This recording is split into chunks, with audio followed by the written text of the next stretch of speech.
Tuesday, everyone. Thank you to all the community members that are joining us for tonight's Help Shape Your Community Tea Time Boards and Commissions panel. My name is Gabriela Chavez Lopez, and I'm the current president of the Latina Coalition of Silicon Valley. Latina Coalition of Silicon Valley celebrated its 20th anniversary last year. We're a primarily volunteer, community-based organization, a multi-generational cross-sector network of Latina professionals. We are dedicated to developing and strengthening the power of Latinas to advance our collective success through sisterhood, leadership, and civic engagement. Civic engagement is a pillar that we encourage through our programming, messaging, and social activism. Expanding leadership and representation on local boards and commissions has been the pursuit of the Latina Coalition for decades. And a special shout out to our Madam Chair of the San Jose Planning Commission, Mariel Caballero. She was a past Latina Coalition president and current advisory board member. So she's a great example of that leader that we are trying to cultivate for our city. This is what the work is all about, but there's definitely lots more work to do. And that's what brings us here today. So first, some housekeeping items and reminders. You are encouraged to participate, but please use the chat box to ask questions and have secondary conversations with one another.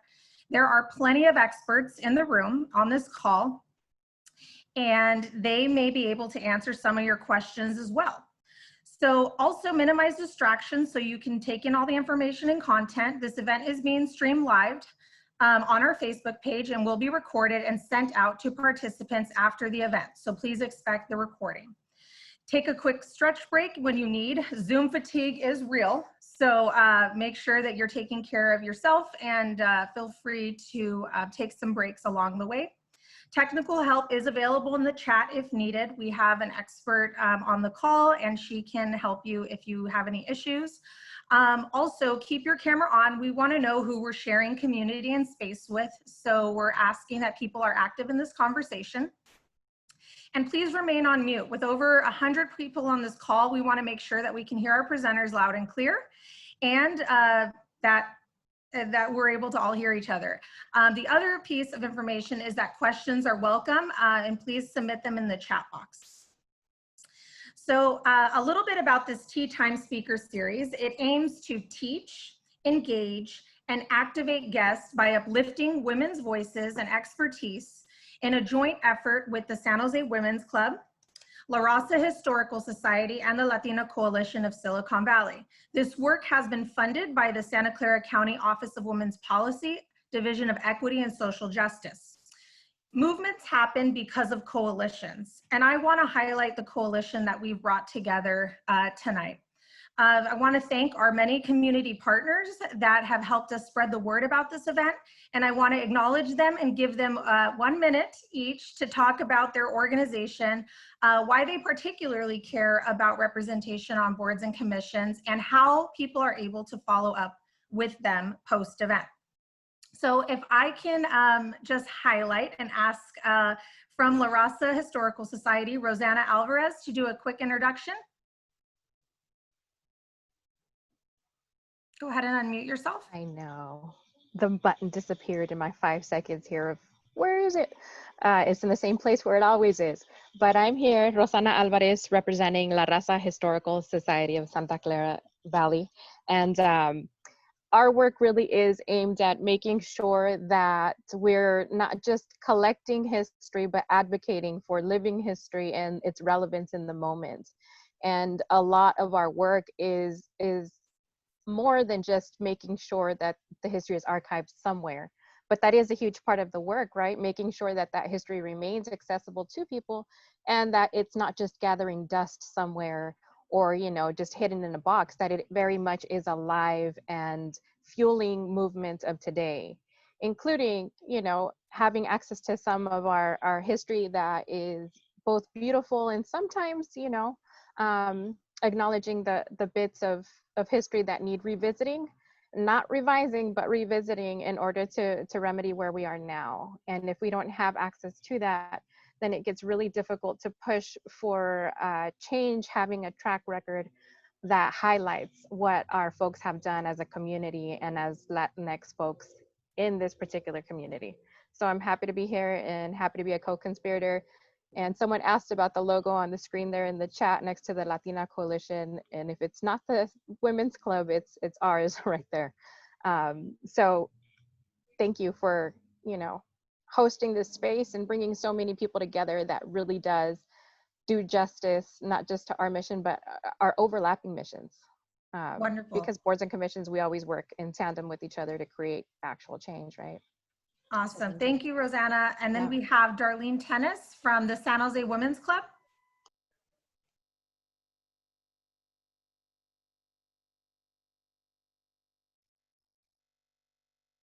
She may be having technical difficulties. Can we have Ron Muria from the San Jose Arts Advocates? Okay, go ahead. Thanks so much. Oh, is Darlene on now? That's okay, Ron, go ahead. Okay. Well, I just want to thank all the organizers for inviting us to also be a community partner. Ron Muriera, I wear a lot of hats, but tonight I'm representing San Jose Arts Advocates. I'm one of the co-founding core members of SJAA, as we're known, and San Jose Arts Advocates, we're a collaborative project that's driven by the creative community here in San Jose, and we're dedicated to the education, advocacy, and action to support arts and culture in our city of San Jose.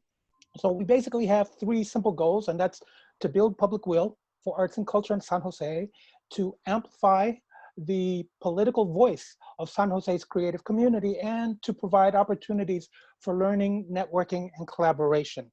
And as all of you are aware, arts and culture is the heartbeat of any community. So we want to make sure that voices are heard from the creative community, and that we advocate for what is important, and that is resources to ensure that arts and culture are accessible for everyone.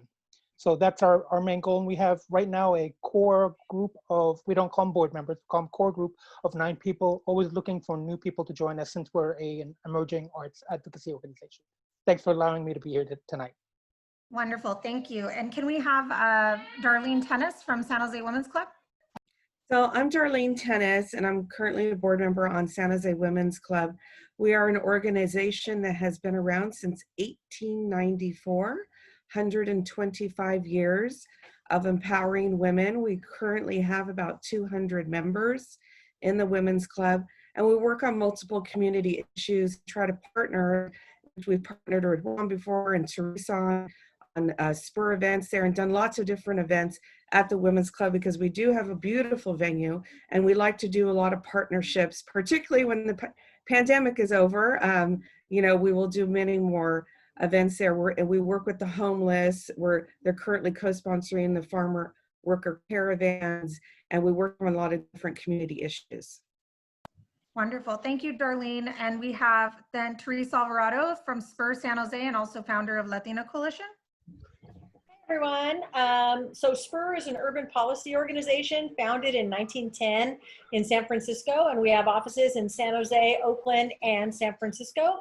And I am the Chief of Local Impact, which means I help to make sure that our policy work is realized at the local level.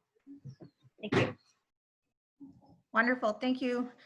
We also have the Mayor of Mountain View, Margaret Abekoga, representing the Asian Women Empowered.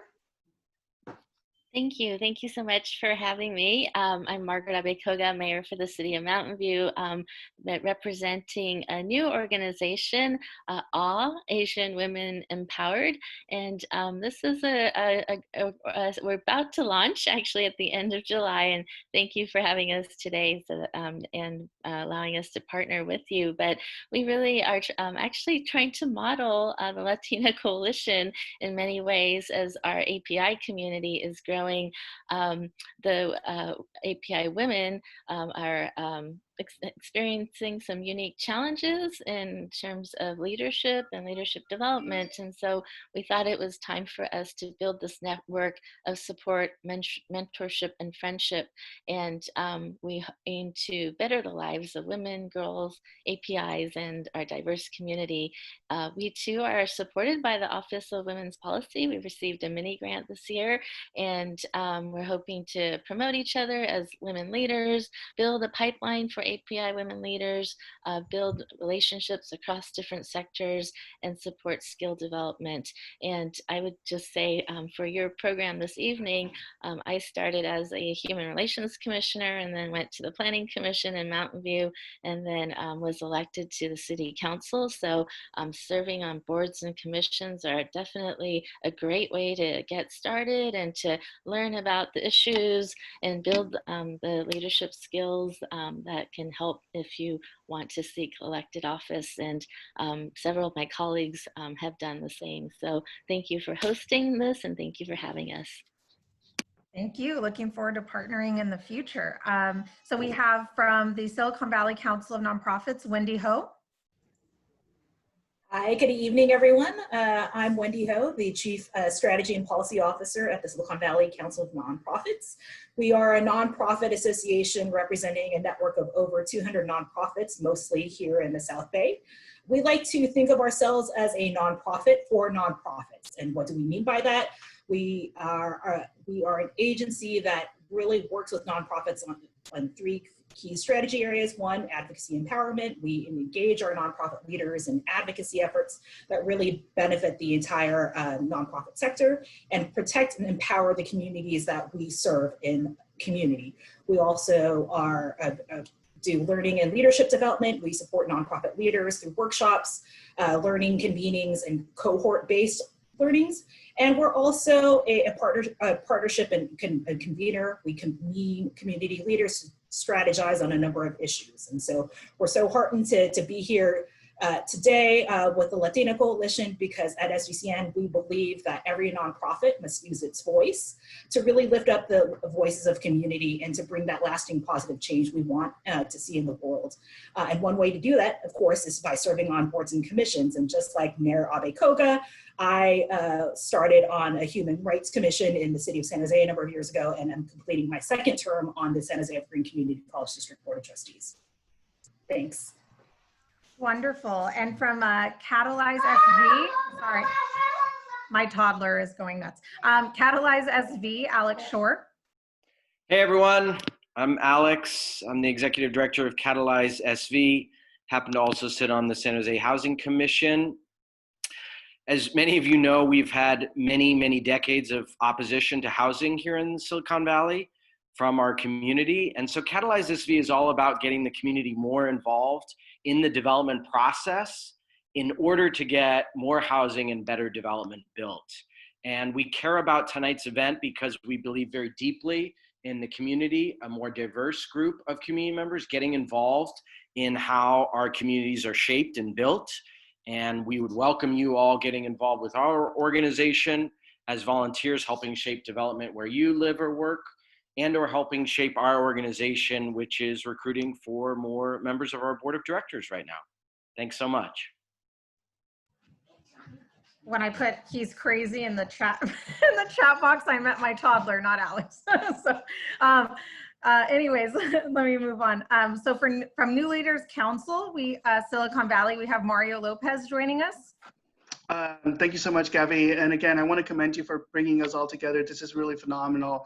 So hi, everyone. My name is Mario Lopez. Some of you know me, but for those who don't know, I'm actually the chapter director for New Leaders Council of Silicon Valley. We're a part of a national organization called New Leaders Council with over 50 chapters across the US, from Florida to Washington to here in California and everywhere in between. And we have over 1,000 alumni across the country serving in a number of different capacities. We actually just got our first NLC person graduate and be a congresswoman, Lori Underwood, and she's only like 28 or 29 years old, which is phenomenal. Locally, we've been active for about 10 years. This is our 10th year anniversary operating. We've graduated about 168 alumni. Some of them are actually here on our call. Both Alex Shore went through our program back in 2013, and Ellina Yin went through our program in 2018, I believe, or 2019. And so a number of us have actually gone on to assume a number of roles including in Mountain View City Council, we have Councilwoman or Vice Mayor Ellen Kamei, I should say, and Council Member Lucas Ramirez. We recently had one of our alumni from 2018 unseat a 24-year incumbent in the Oak Grove School District. And so for us as an organization, it's really important to train up-and-coming young progressives across Silicon Valley and the peninsula to assume these type of roles to influence policymaking. And so if you want to learn more about our organization, I'll drop it off in the link, but thank you so much, Gabby, again for the opportunity.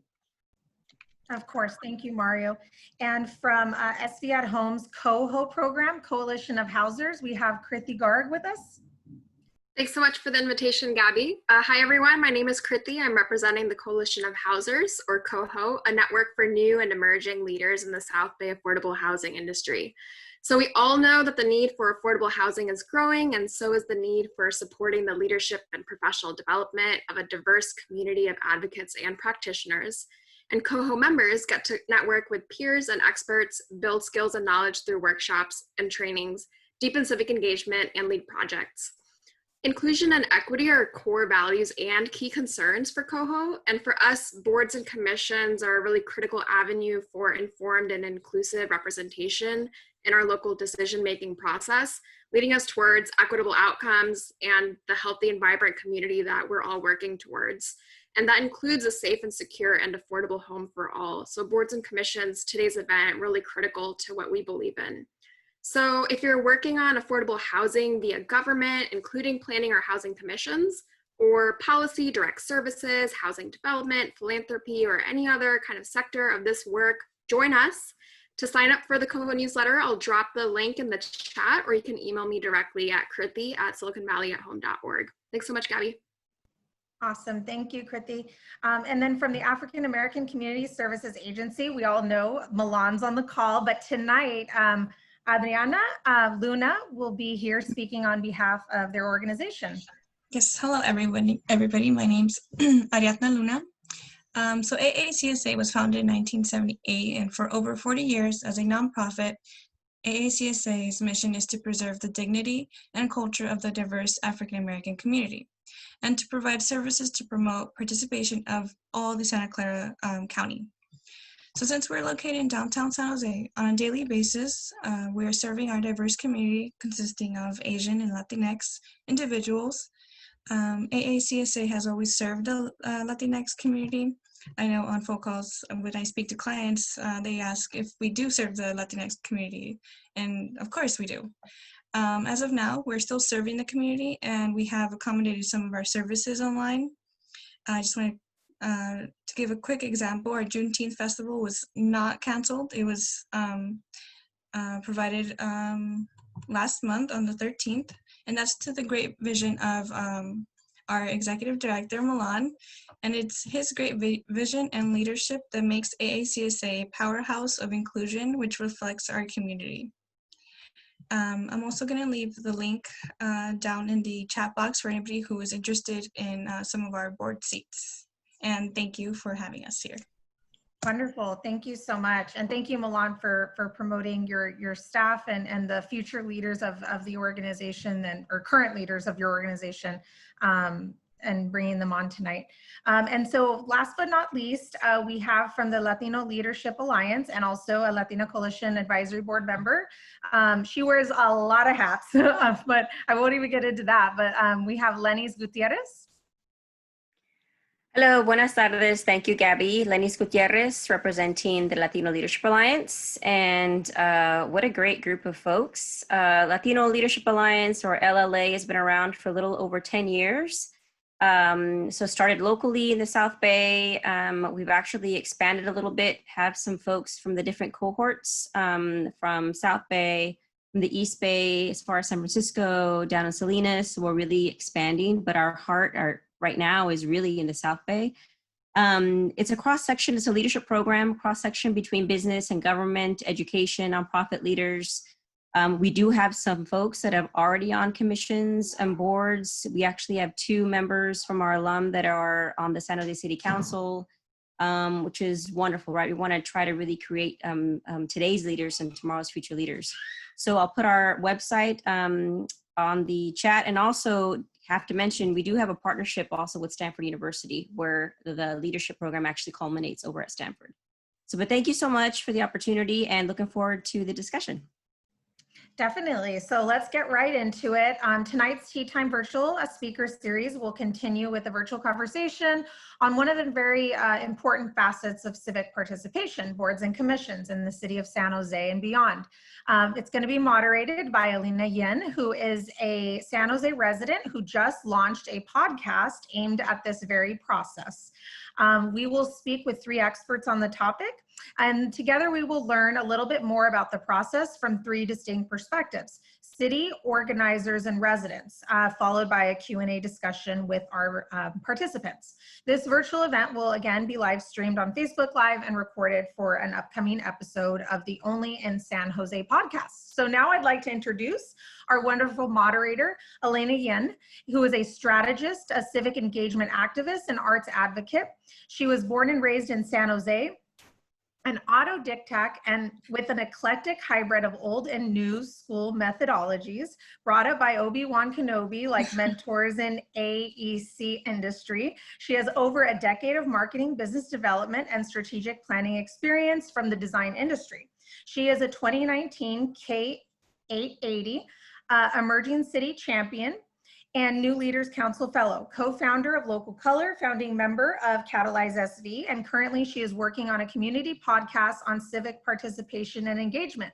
Please welcome Ellina Yin.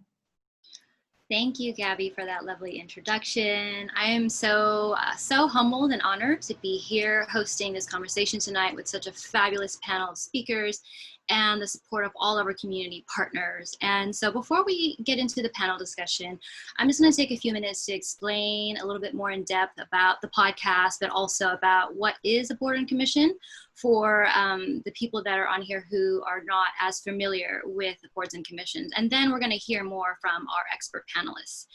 So the podcast started as just a really simple concept back in April 2019, and it was supposed to be this kind of hybrid John Oliver daily show, very funny and very informative, and is going to teach you how to engage and participate with your local government in the form of a podcast for ease and accessibility. Because at the time that I was planning this, you know, the city of San Jose was a commuter city with an average commute time of 90 minutes each way, and that really cut out the ability for people to show up at community engagement meetings that were typically 6:30 town hall or the library and things like that.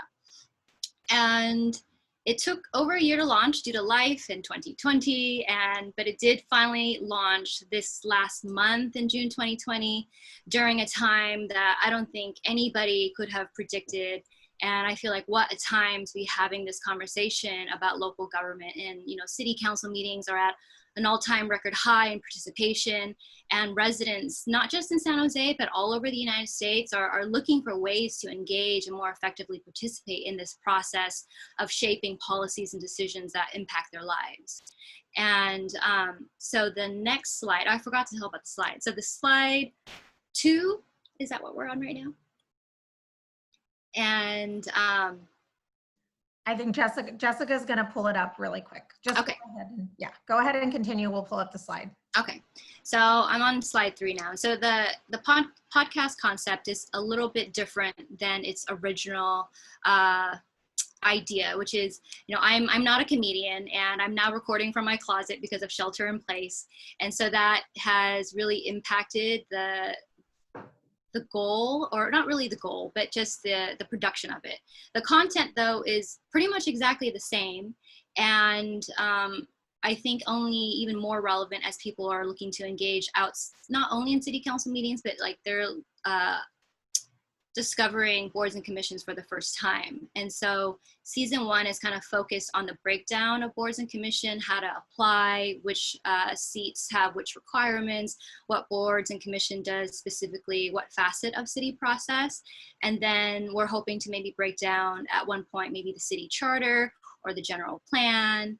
And there's no shortage of topics to cover when it comes to local civic participation. And the next slide, please. Awesome. So this is the description of what a board and commission is on the city website. However, I'd like to describe commissions, and I'm just going to refer to them as commissions for short now. And so I like to describe it as an integral and very necessary part of bottom-up governance. And boards and commissions are made up of San Jose residents, and this applies across other cities, so it would be their city residents. And some seats do have specific requirements. However, the majority of seats only require residency and a genuine interest and or unique qualifying professional or lived experience. Next slide, please. And so why is it important? I would say that boards and commission are where we, the people, come together, not only to have conversations, but to work directly with city staff and elected officials on a lot of things. For example, the conversations that we're having now about, COVID-19 impacting communities of colors and essential workers, about police accountability, about our unhoused population, about the climate crisis, the narrative of our arts and culture, and about the physical future development of our city, just to name a few. It's also where we have these conversations and can have accountability, because it's where we come to share our voice and our concerns and what we want to instruct the city to do in regards to certain policies and decisions. And it's taken down as a record of interaction between city staff and elected officials. And these conversations, again, they have the power to shape decisions and policies that affect all residents. And this democratic process is far from perfect, especially with COVID-19 and being in the Zoom era. We're all learning together how to best gather in this digital sphere and have productive conversations. And even though it's not perfect, it can never improve without our participation in it. And so this is, the goal of the podcast, is to democratize and demystify this process so that we can all better participate and work collaboratively with our city staff and city elected officials. Next slide, please. So there is a lot for San Jose specifically. We have about 35 commissions, and whatever your interest is, I'm sure that you can find one within these commissions, or we also have the power to petition and request the formation of new commissions, and that can happen with a letter or getting involved with the city clerk, or writing directly to your council members, or getting a petition. And so there are many ways to participate, but at the same time to create new commissions where we see there is a gap in the way our city elected officials are governing the city and planning for the growth of the city.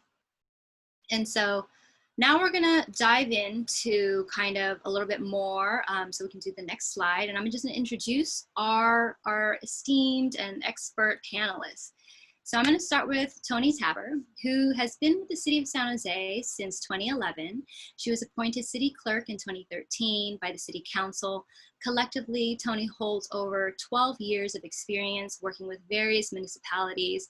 And for those of us who are not familiar with city clerks, I kind of like to describe them as the librarians of the civic process. They do a lot of things and they know a lot of stuff. And so if you are ever confused about where to go or where to start, I highly recommend just contacting your city clerk. And then our next panelist is Larisa Casillas. She oversees the leadership development activities at Urban Habitat.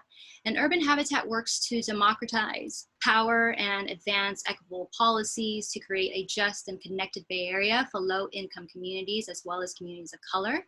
She is also an alumna of the Urban Habitat Boards and Commission Leadership Institute.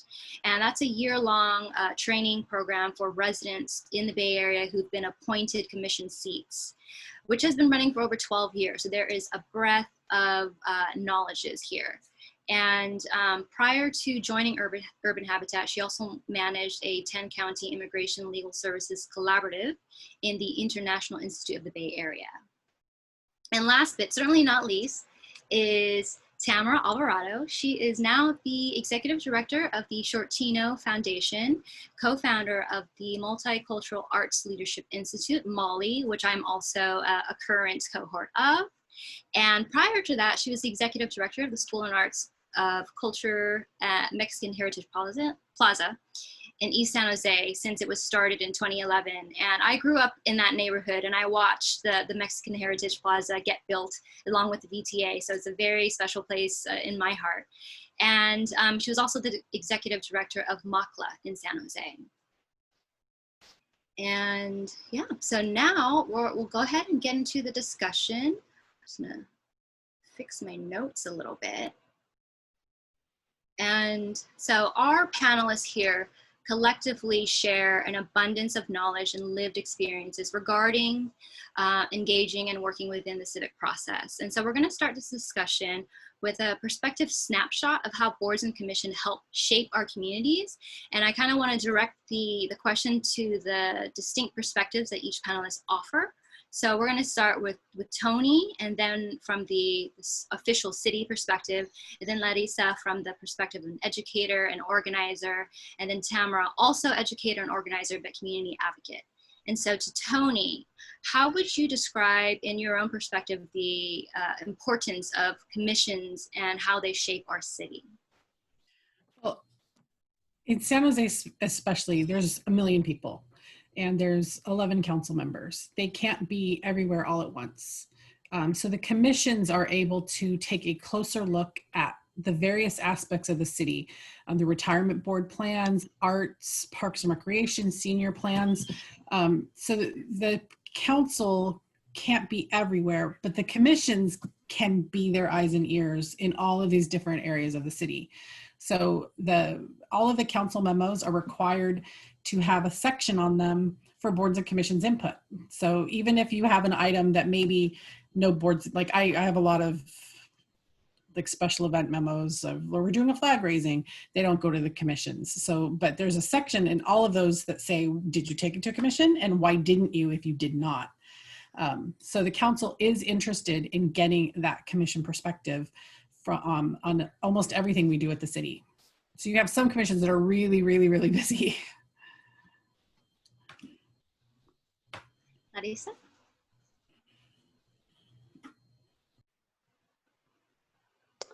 Yeah, I love to describe commissions as this really beautiful experiment in democracy. Commissions are this opportunity, all of us, to become involved in creating change in our cities and our counties.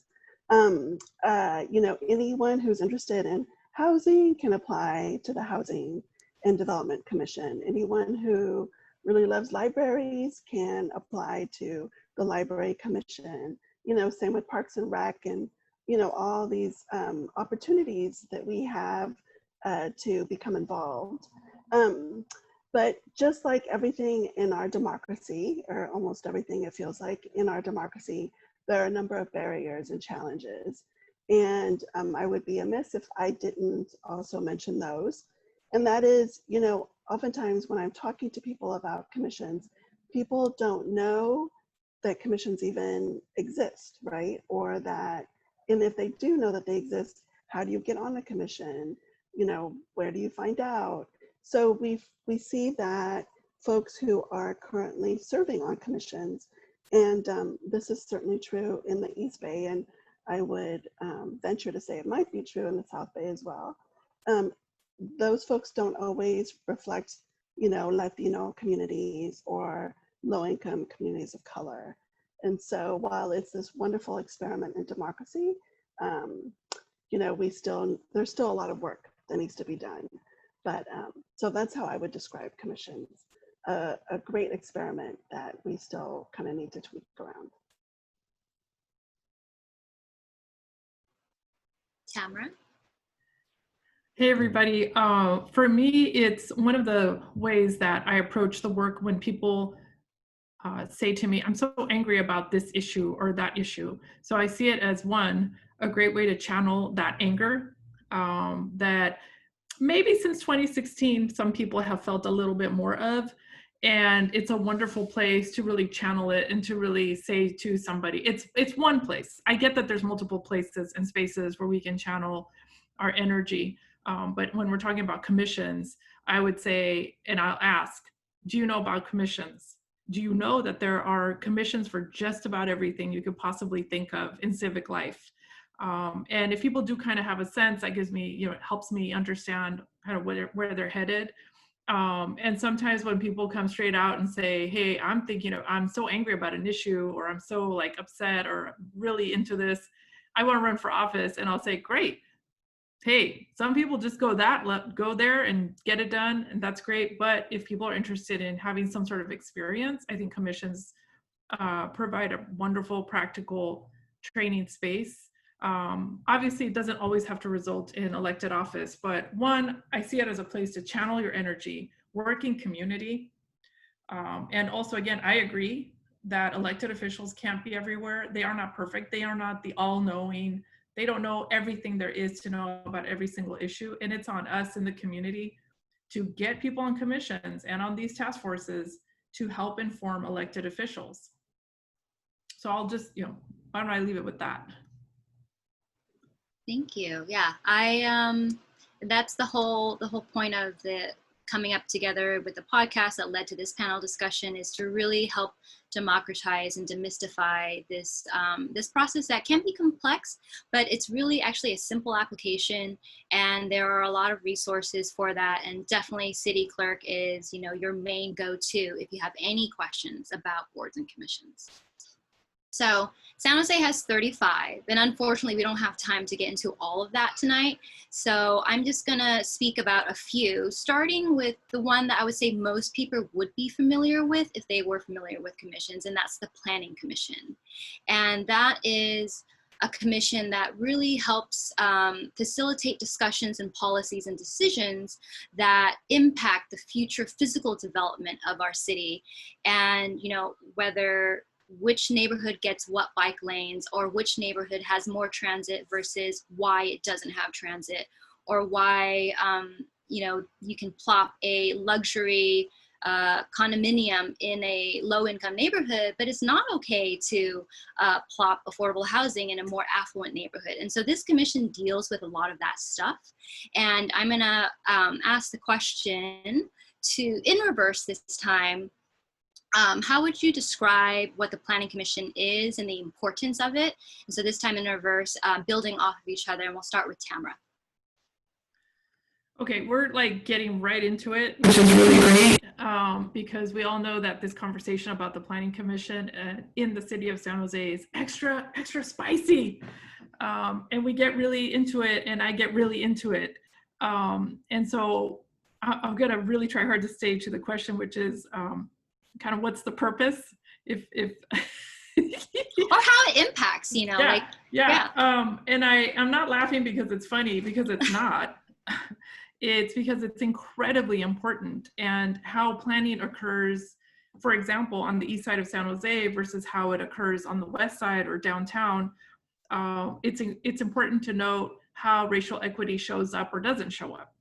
And as a community, we've been going through a process for the last couple of years of community really working, and I give a lot of credit to organizers, moms and dads on the east side of San Jose in Mayfair, who did a lot of organizing around, hey, there's a lot of planning and development happening.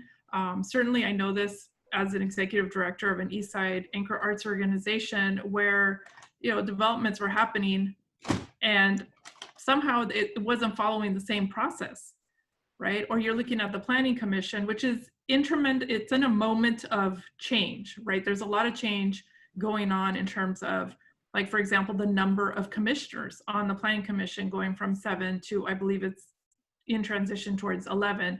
And by the way, I don't know the exact details, but all of these things didn't happen by accident. They happened because people in community, we organized, in different parts of the community organized around this, not only around what we want to see on the commission, but how. So I think with the Planning Commission, its importance in any city is that you get to be a part of that story of what does your community look like as it develops. And in California and in the Bay Area, we're on like hyper speed. And when we look to our neighbors to the north and to the east, we get to pay attention to what's happened in those cities and in those communities, and not act like that's not going to happen to us or isn't already happening to us. Like, people may or may not understand what degrees of gentrification we're already in, right? You know the cost of living, you know it's hard to find housing, but do you actually understand how all the loopholes of how developments that aren't necessarily helpful and displace our community and the very essence of our community happen? So, okay, maybe I'm not answering the question. Maybe I'm kind of doing an early rant, which is kind of maybe part of the plan. But I want to offer those comments for now. No, I believe that completely valid, and there is a lot of things going on, and the Plan Commission works off of the General 2040 Plan, which is kind of their guiding document, which is, it's a 20-year plan of how the city is supposed to be built out in the next 20 years. And one thing for sure is I'm pretty sure the plan did not predict COVID.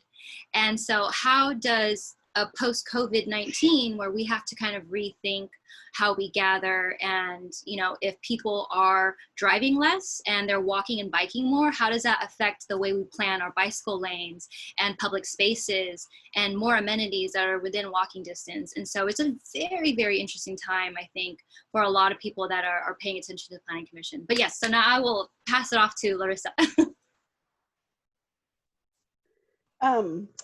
Yeah, so, planning commissions, I think all over are, very political commissions. Appointments are very political. I know that, folks who apply to be on the planning commission, whether it's, East Bay, it sounds like it's the same thing with South Bay, San Francisco, the North Bay, you're really, it's a campaign. You have to do the full on, getting people to support you, making sure the mayor knows you, having allies on the inside. And that's because the decisions that planning commissions make literally impact low-income communities of color and cities for generations to come. So, Tamara was talking about the gentrification in San Jose. Well, that gentrification was actually in the works a decade ago, if not, much longer. I know that here in Oakland, the gentrification that we're currently experiencing right now was written basically before Jerry Brown was mayor of Oakland. And that happens through the Planning Commission. So, I think it is one of the commissions at the, with our Boards and Commissions Leadership Institute. When people apply to the BCLI, I would say the vast majority of people say that they want to be on the Planning Commission.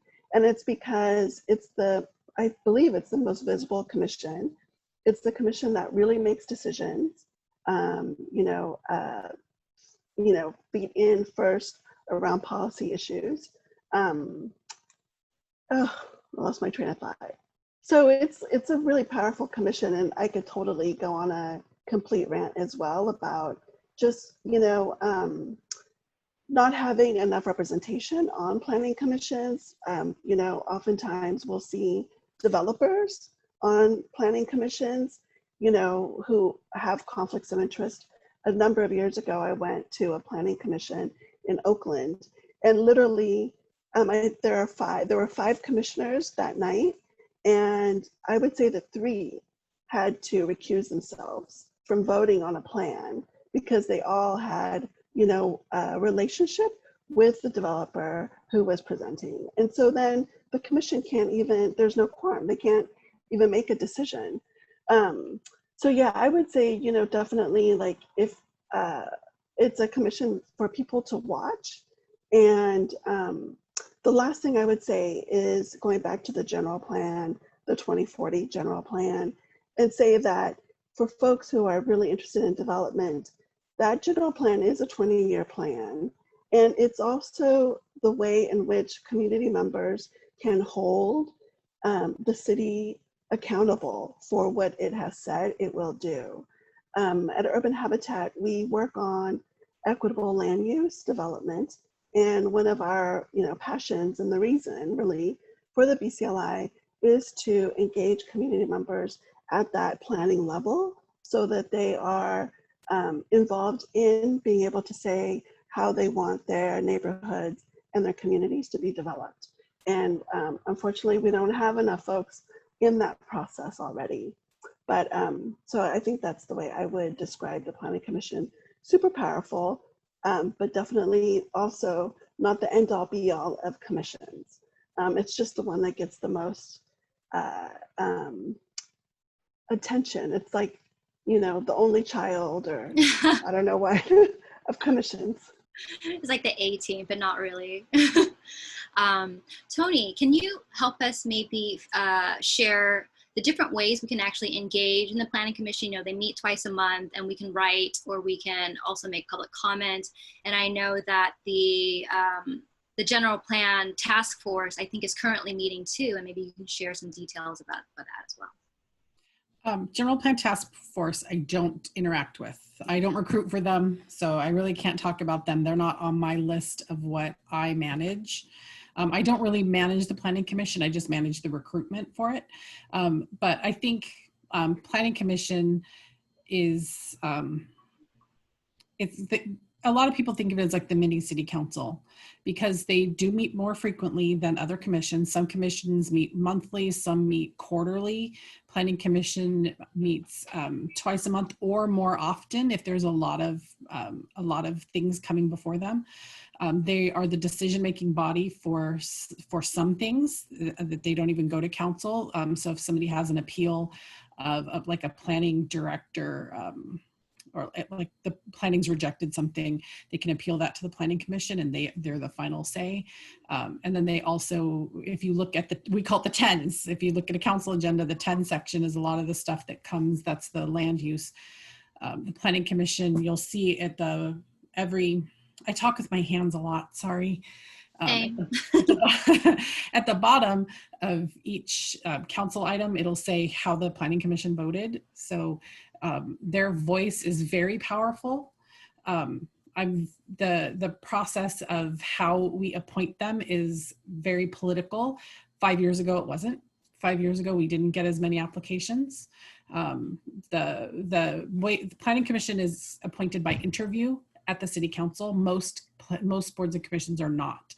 So that's another way it kind of makes it. When Larisa said it's like the only child, I think of it as they're the Marsha Brady.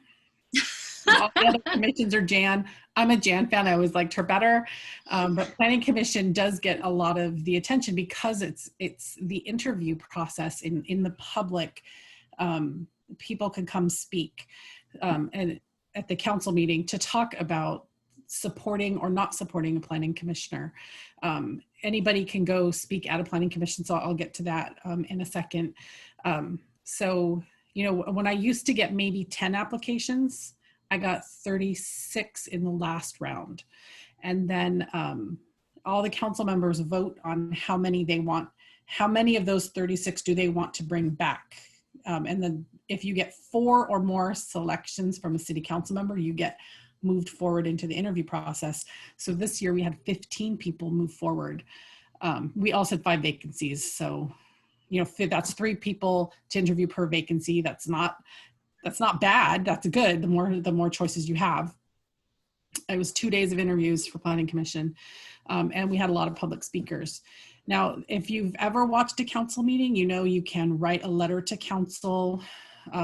You can email council meeting at sanjoseca.gov. You can email city.clerk. You can email the council members directly. You can go on our e-comment. You can sign on to our Zoom and comment. You can come in person when we have the in-person meetings. Planning Commission is the same, only you're not sending the email to me, you're sending it to the Planning Commission. And when I'm done talking, I'll look up that email and I'll put it in the chat. So you can email the Planning Commission staff and your letter or your email will be included. You can hard copy mail to the Planning Commission. You can go to the Planning Commission meeting. So right now they're being held via Zoom, but you know, in person, they're in the council chambers, just like City Council. They're on Wednesday nights. You can come and speak in person. You get 2 minutes to speak. You turn in a speaker card. You're not required to put your name on the speaker card, but you should put down something so they know who to call, because the speaker cards are more used to organize the speakers. So you can say John Smith is next. So it's very much like the City Council. You can talk to the Planning Commission the same way. And so, like I said, I'll put that email in there, and I'll also put the link to the Planning Commission website because they have their own website as well. Awesome, thank you. So to close out this conversation, I want to kind of open it up back to all the panelists. Is, historically, the Planning Commission has been appointed with, people with real estate expertise, or they're lawyers.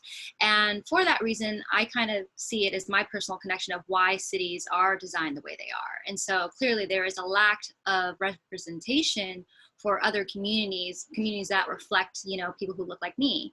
And so who would you, if you could give out a PSA of who should apply, who would you encourage to apply, and people who have specific interests in this, if that makes sense?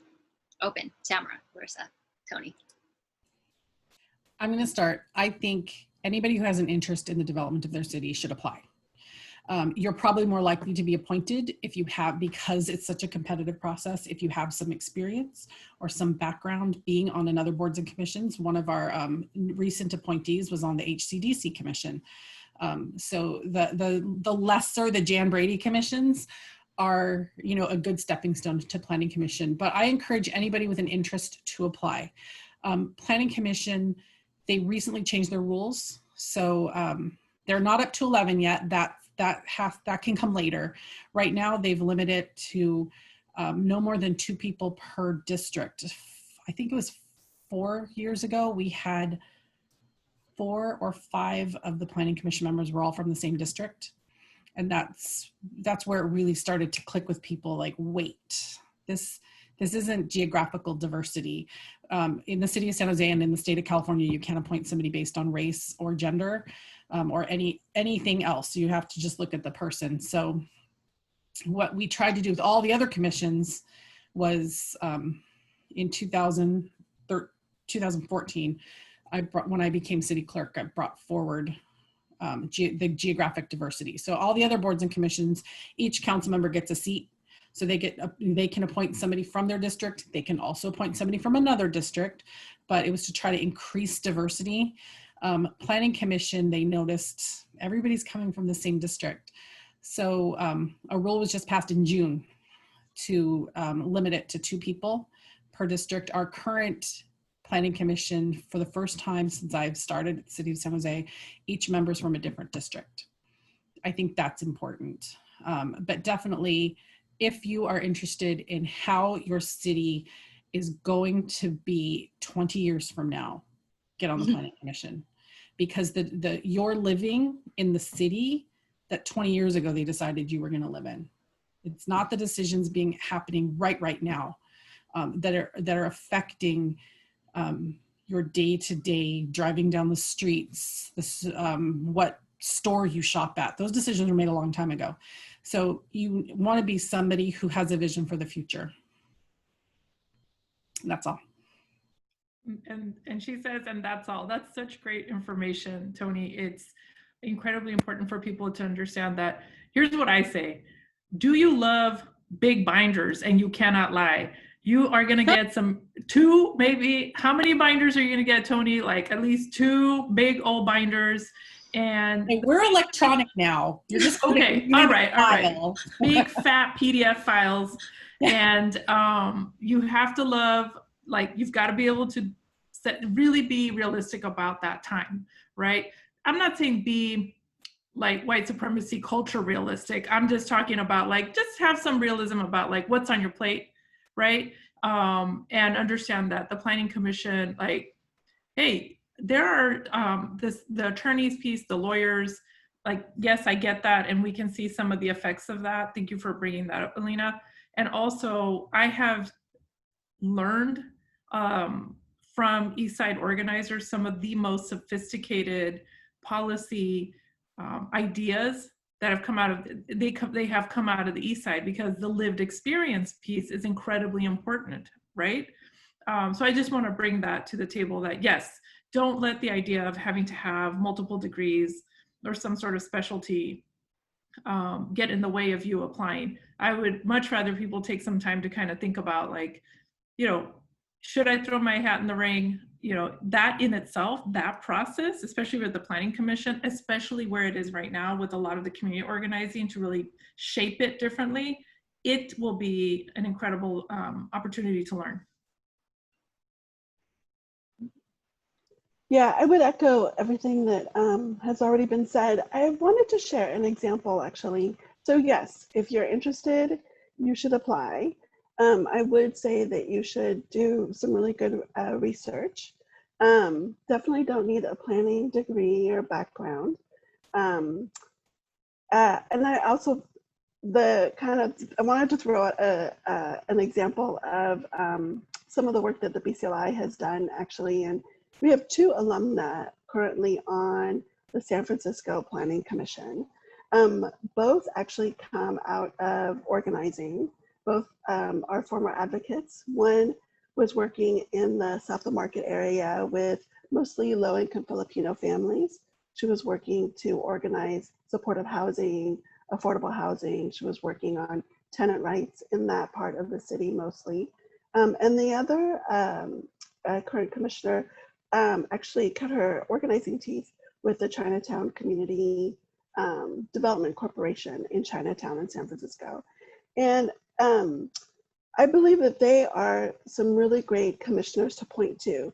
Not, they're strategic, super bright, but they're former organizers. And they're both grounded in community. They both understand the importance of being accountable. And they both have this accountability plan. They go back to their communities. They go back to SOMA and talk to their folks. They talk about what is the vision of their community for San Francisco or for the South of Market area or for Chinatown. And I feel like, you can come from wherever and have your lived experience. I feel like there is no substitution for your lived experience. And I believe that what makes you a stronger candidate for any of these commissions is being rooted in community and being able to, what we call the inside-outside strategy, being able to go back to your community and hear them out and have them know what work you're doing on the commission, and then bring your community into the commission space to make sure that their voices are heard. When we train our fellows through the Boards and Commissions Leadership Institute, we talk a lot about this accountability piece and how we're not in a commission seat because I, Larisa, want to be a planning commissioner and love big binders and, all of that. I'm in the seat because my community needs me in the seat, because my community has been shut out of this planning process or whatever the commission's business is. And so anyway, I feel really strongly about that. Seriously, if you're not going to go back to your community and get input and advocate for your community, we have a lot of those commissioners on commissions already. And if you're not already, tied to a community, part of an organization or a base building group, then go and become part of one, because your application and your experiences will just be fully enriched. Sorry, bunch of motorcycles, enriched. So yeah, that's my plug. Just be accountable and true to your community. Larisa, I think I would just briefly add that notion of having a base, right? Where is your base? Who is your base? Who are you a part of? Who are you organizing with already? And I'm not saying if you don't have that, don't apply, because you can do 2 things at the same time, concurrently of, going out there and in a humble way, build your base and at the same time apply, because, some of these commissions, I mean, it's just incredible. At some point or another, maybe it makes sense to talk a little bit about our local community experience with the Historic Commission for the Santa Clara County, which most people were like, what? Until bam, bam, bam, controversy happened and we had to go handle some business. Yes, no, I agree. You're much kinder than I am. Yes. Thank you. That was a great topic to get us started. And so I have a question for you, Larisa, and it's kind of, I want to talk about your experience in programming the BCLI and your experience with working various different commissions. And so what is a commission that you find interesting and, that you can kind of develop or initiate very wide impacting policies like, renters' rights and things like that. And they can affect people in the senior commission because they're on a fixed income. And so there's a lot of different commissions where you can talk about a variety of things. It's not just strictly like Arts Commission, I can only talk about murals, There are many things impacting artists. And so, yeah, so from your personal experience, do you want to like pick a commission that, that you're fond of and that has created a lot of impact in the organizing education that you've done? Yeah, no, that's really great. That has actually more recently has become a strategy of ours at BCLI is, like I said earlier, everyone comes to us and everyone wants to be on the Planning Commission. And so to that, I say two things. One, I recommend that people explore other commissions or advisory committees. So advisory committees don't necessarily work on policy, but they're a really great way for folks to understand, how government works. Really great way to build relationships with other commissioners. Really great way to fully immerse yourself in that one issue. Build relationships with commission staff and really understand governance, which I think is really important. And looking at commissions that are more general in scope. So for example, women's commissions. And I don't think that the City of San Jose has a women's commission, but I believe the county probably does. And this is a space where, if you're really passionate about renters' rights, this is a place where you can talk about what the housing crisis has done to low-income women, women of color, Latinx women, single moms. This is a place where you could really talk about, even land use issues, transportation issues, climate change. These are places where, you can really bring in a lot of issues that aren't necessarily specific to that commission, and where that commission might, be able to focus on other issues that they might not have otherwise. And you talked about the Senior Commission. We did have an alum on the East Palo Alto Senior Commission a couple of years ago, and she basically did just that. She talked, she really wanted to focus on the housing crisis and its impact on low-income seniors.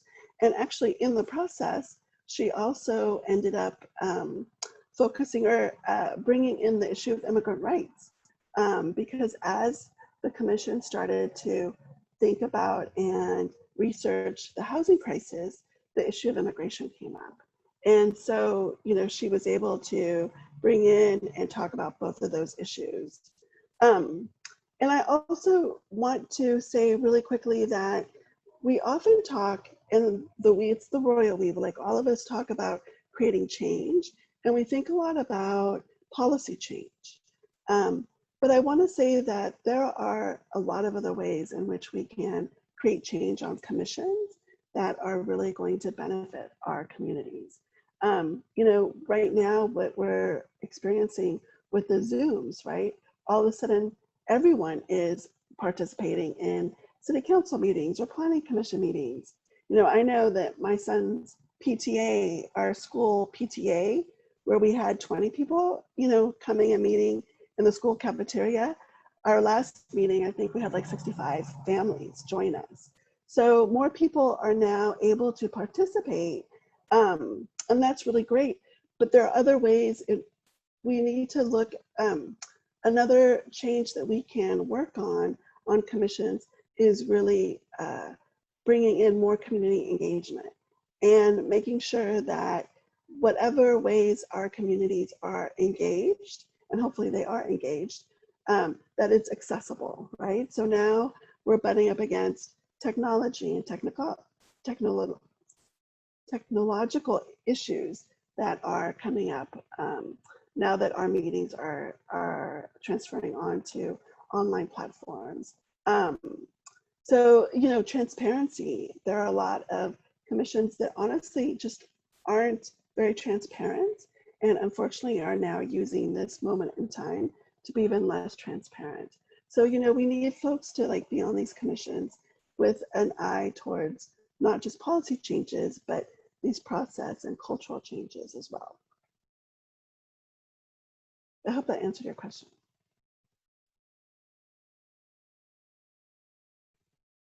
Oh, I think you're still on Oh, mute. yes, I'm on mute. There we go. Toni, Tamara, if you have anything to add on top of that, feel free. Okay. So the next question that I wanted to talk about is it's more logistical, and so it's Toni.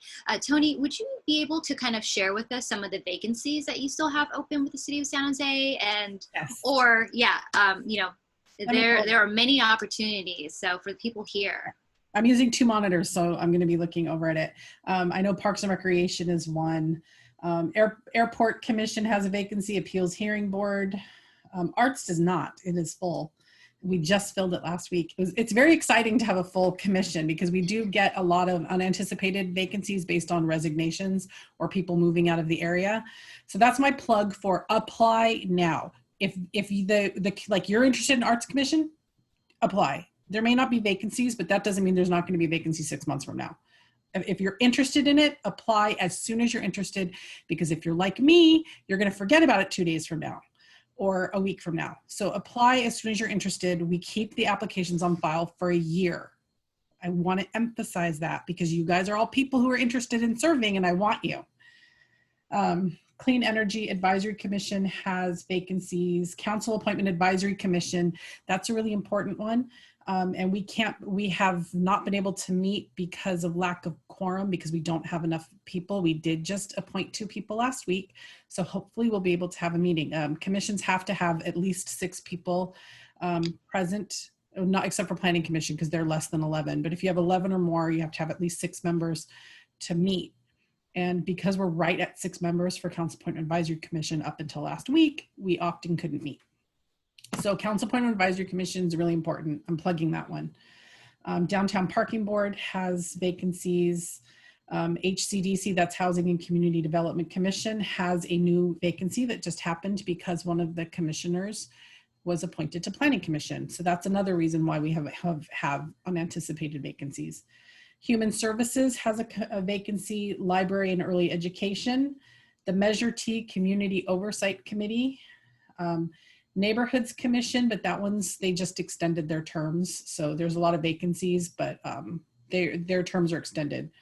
And Parks and Recreation Commission and Salary Setting Commission, but we're not going to meet for a couple of years, so I shouldn't have said that one. Senior Commission, I'm doing the recruitment for Senior Commission right now. Applications, I just got the conflict of interests back. If you want me to go through the process of the whole thing, I will. But Senior Commission, I'm doing the appointments right now for that one. And then we have a couple Youth Commission seats as well. So we have a lot of vacancies. So when I say apply as soon as you're interested in something, I mean it. Because we get resignations, we get people who move, we get people who switch to a new commission because maybe they applied for 3 different commissions and they got into one, but not the one they really, really wanted.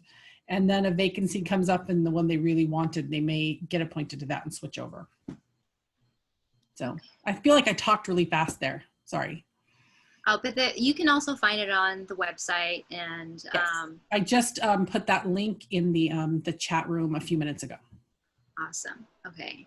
And also, I think to clarify too, that when you're looking at these vacancies on the city website, you might notice things that says like D6, District 6 is vacant, but it doesn't mean that you have to live in District 6 and that there's only an opening for District 6 people. That just means that they're appointed by that council member. Is that correct, Toni?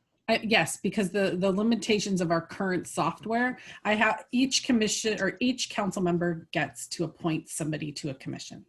So we call the seat the District 6 seat. That means Deb Davis gets to appoint that seat. She can appoint from any district. It doesn't have to be D6.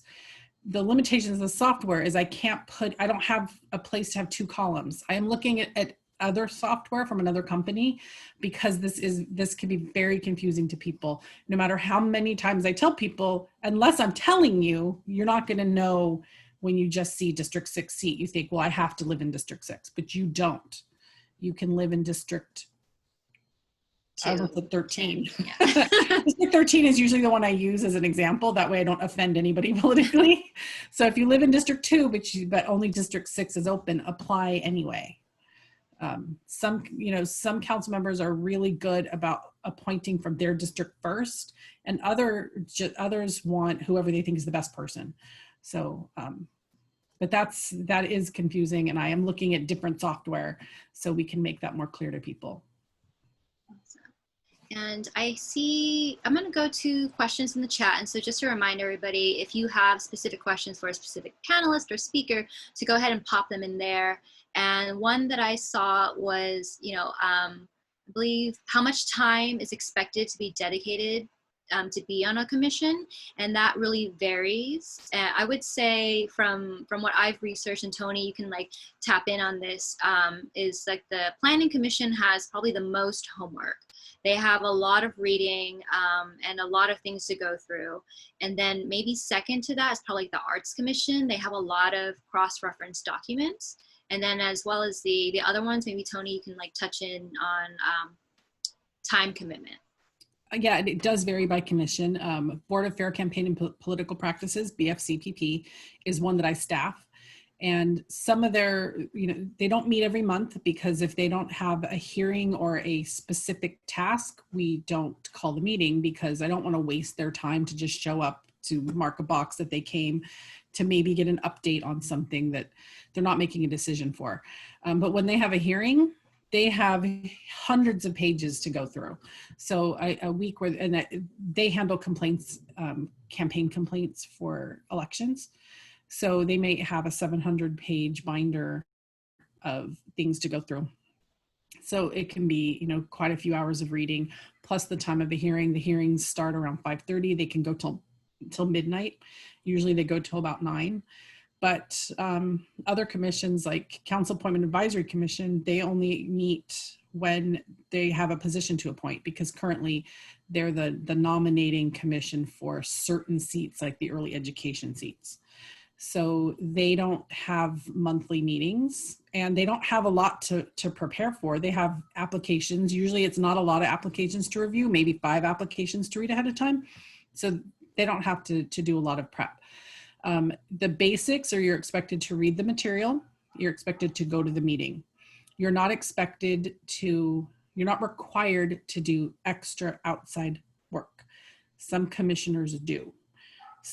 Senior commissioners will sometimes go check out the senior nutrition program at the different community centers. We don't require them to do that. That's something that they may do on their own.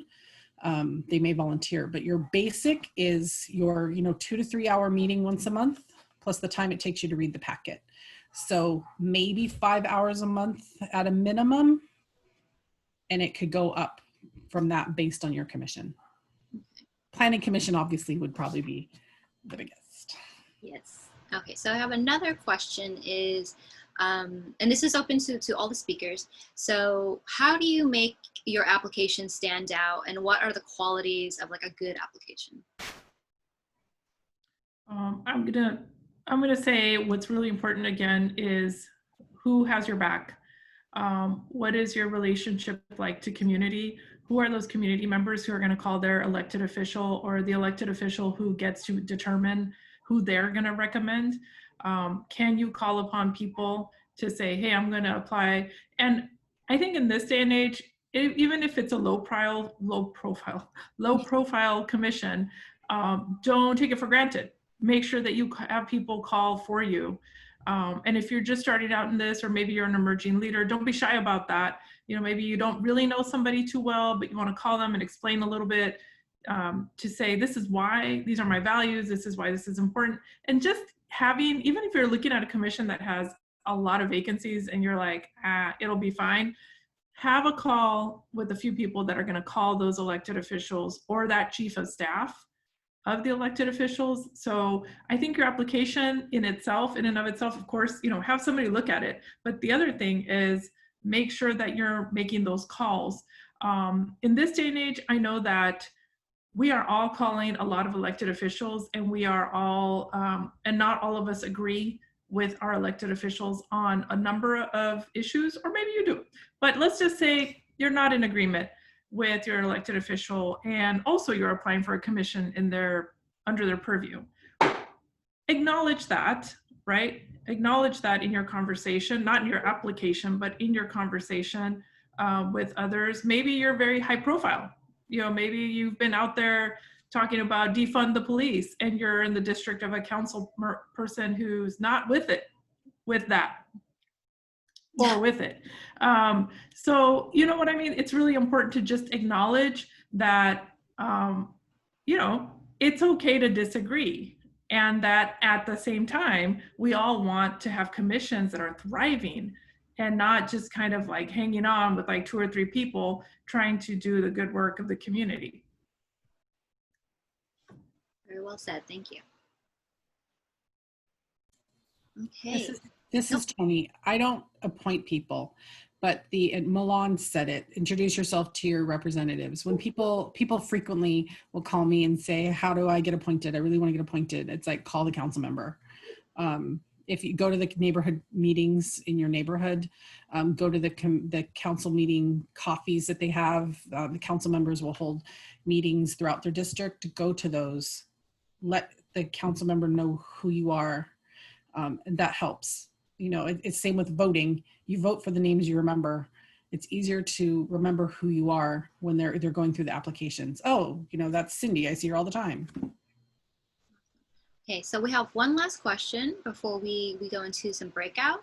And that question is, what is and Toni, I think maybe you can answer this. What is the difference between a committee, an advisory, and a commission? There's not anything really. We have boards, commissions, and committees. And the reason we have all 3 words is because we use that word almost interchangeably with all of them. Like Board of Fair Campaign and Political Practices is called board because they wanted to change the name from Ethics Commission because some of the candidates were upset that they were being called an ethics complaint when maybe it was just they didn't report something correctly. And they were like, I don't like to be said that I had an ethics violation. I'm an ethical person. This was just a paperwork mistake. So they decided to change the name. I gave them a list of like 10 names and that's the one they picked. So it's really just commissions is the one we mostly use. In fact, I only put the BFCPP on the list because I'm like, we have boards, commissions, and committees. Maybe I should put a board in there. But when we talk about committees at the city, we're usually talking about the council committees, but boards, commissions, committees is on there because those names have all been used for different names. Cool. I did not know that. All right, so Gabby, do you want to take it away? Thank you. Thank you, everybody. That was so phenomenal. That was a great conversation. Thank you, Ellina. And we're going to wrap up the at least public part of this conversation. And so I just want to thank, the moderator, Ellina Yin, for moderating the discussion. Yay, she was awesome and has a lot of great information. And again, movements don't happen, in isolation and in coalition. Us working together to inform our communities, to support them when they do apply is something that I know I'm very interested in. And so I look forward to taking this work a step further and following up. I think this is the first of many conversations, and there's been a legacy, right, of people that have been working on this for a really long time. So I want to acknowledge the legacy and the work that people have done to get us to this point, to be able to even have this conversation. So looking into the future, I look forward to connecting and working with all of you. Darlene Tennis and Tamara Alvarado were also part of starting a Facebook group that I will send out post this event for information about boards and commissions. And Toni, we invite you as well to post in that group and send information. And it's just a public place that we can share when we know things are coming up. So that's outside of this event. I'd also like to thank our wonderful panelists, Toni Taber, Larisa Casillas, and Tamara Alvarado. Yay! So awesome and full of inspiration, passion, and knowledge. And they really do care about our city, and that comes through And Larisa, I know you care so much about this subject, and the work you're doing in Oakland is so amazing. And we hope that we can possibly do something down here. So hopefully that's the start of that conversation. And I would be remiss if I didn't mention that Latina Coalition is a membership-based organization. We're all volunteer, and so we invite you to become a member to support Latina leadership and also support programming like this and tonight. And so we invite you to visit us at latinacoalition.org and become a member. We have Amigos memberships as well, so we invite our male allies to come and join and support our work. And so I just want to thank everyone that joined us here tonight. And we, for the attendees that are in the Zoom room, are going to do a quick breakout session, a little networking amongst ourselves so we can say hello, talk a little bit about maybe some aha moments or thoughts around the conversation this evening. And then also, if you're planning to apply, maybe saying it out loud for the first time. So we invite you, you will see a pop-up on your screen asking you to join a breakout room. We'll just do this for about I just think about, we're going to stay true to our 8 o'clock end time. So I think, Jessica, if you could just plan them for about, I don't know if you can do 7 minutes, but if you can, 7-10 minutes, we'd love to see you in the breakout rooms and just say hello to your community. So thank you so much, everyone, for joining us, and we look forward to the next event, and we'll see you in the breakout rooms.